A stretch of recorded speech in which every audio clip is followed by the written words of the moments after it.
spoštovani gospod škof, dr. Anton Stris, spoštovani župan Berto Menard, predsednik Goriške mohojeve družbe Monsignor Renato Podberšič, lepo pozdravljeni. Pozdravljamo pa tudi naše rojake v Argentini, ki so danes prek hladnika z nami povezani. Spoštovane gospe in gospodje, ki ste si danes vzeli čas in prišli od blizu in daleč na našo slovesnost v čast Monsignorja Janeza Hladnika. Velik dan je danes za naš kraj.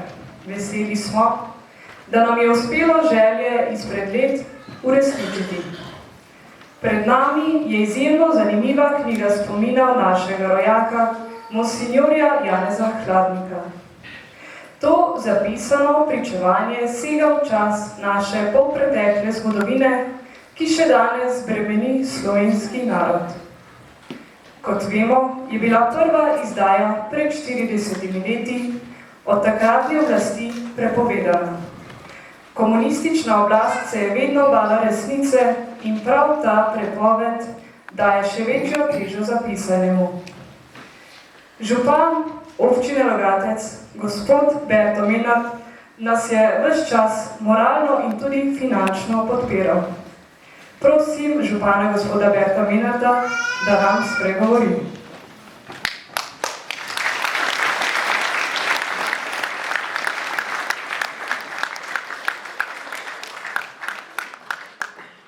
Spoštovane gospe, gospodje, visoki gostje, vsi, ki ste to knjigo pripravljali in ponovno izdali, prvo lep pozdrav v mojem imenu in seveda v imenu cele občine Logatec. Lahko bi to poimenovali knjigo od Triglava do Andov, tudi od leta 1902 do leta 1965. Kajti to je del zgodovine Slovencev, ki jih je zelo prizadela.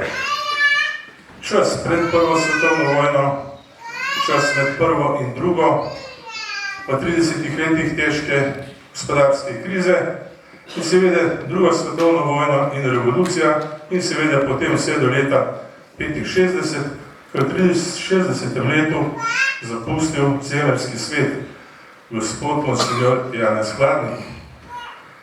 Rodil se je 22. decembra, kot sem že povedal, 1902 in upam, da je bil kršen in je njegov zaščitnik Janez, evangelist in tudi apostol, katerega pa je učil Janez Krstitelj, katerega god praznujemo danes. In Janez, apostol, je edinih ali pa eden redkih apostolov, ki je spremljal Kristusa do njegove smrti in tudi Jezus mu je predal svojo mater Marijo.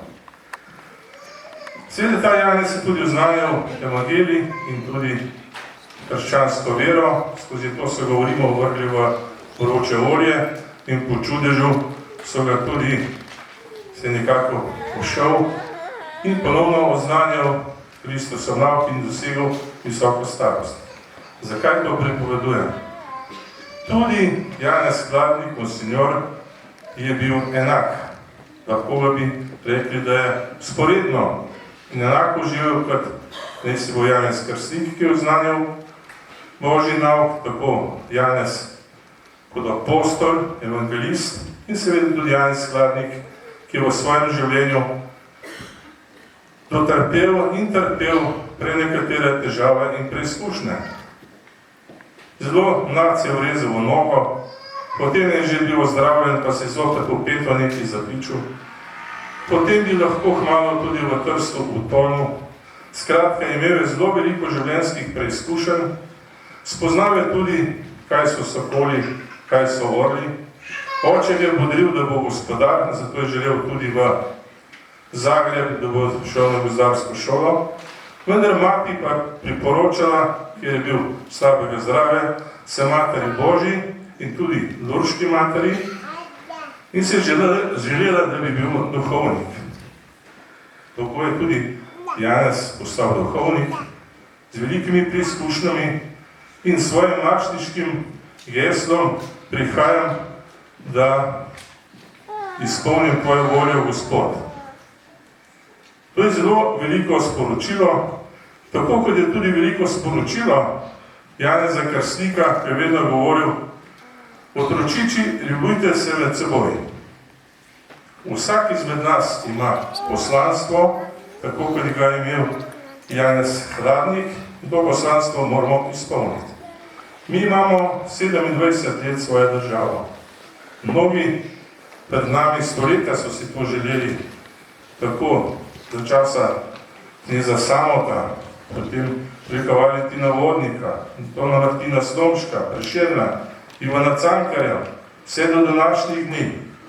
Mi nismo bili močni z orožjem, mi smo bili zelo kulturni in verni. Zato smo tudi ostali kot majhen narod v tem 500-milijonskem evropskem narodu.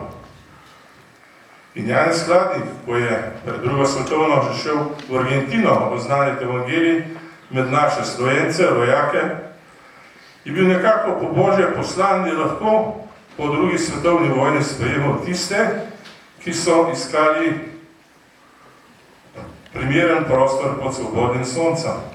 Tako tudi mnogi iz azijskih dežel in tudi iz Afrike danes iščejo tak prostor v Evropi. Pustimo, zakaj je do tega prišlo, ker ne bi bilo potrebno, pa vendar. Mi smo tisti, da tudi tem ljudem, kolikor je v moči, to tudi pomagamo. Janez Hladnik, kljub svoji težavam, bolezni, je bil velik človek. In takega ga imam jaz, tako kot tudi našega doktora Andreja Gosarja, ki je ravno v tistih časih živel kot Janez Hladnik in tudi preživel najtežje čase za slovenski narod. Tudi Janez Evangelist Krek, ki je tudi velikokrat v Rupi na tej kmetiji, ki je bila gospodarsko zelo močna, napredna in iz te hiše izhajajo tudi pomembni ljudje. Skratka, hvala Janezu Hladniku, hvala vam, ki ste pripravili to današnjo izdajo, ponovno izdajo knjige in to svečanost, da dokažemo našim ljudem, da moramo spoštovati osakole in orle različnih misli. Pa vendar vsi skupaj se moramo pogovarjati, poslušati in tako kot je rekel danes Škof Stres, postaviti moramo nove temelje. Naša družba je raztirjena, mi se moramo ponovno utiriti in začeti znova spoštovati naše korenine, naše potomstvo, vero in skozi to, skozi duhovnost bomo dosegli in dobili pravi temelj, na katerem bomo lahko gradili našo novo državo.